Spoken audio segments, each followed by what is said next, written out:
You ask Tiger to solve. This deals with linear equations with one unknown. The final result is r equals 16. Let's solve it step by step. Simplify the expression. Expand the parentheses.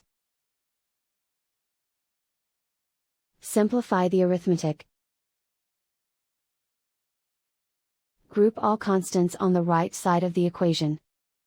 Add 56 to both sides. Simplify the arithmetic.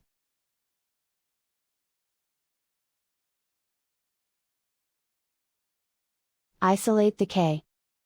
Divide both sides by 4. Simplify the fraction. Find the greatest common factor of the numerator and denominator. Factor out and cancel the greatest common factor. And so the final result is r equals 16.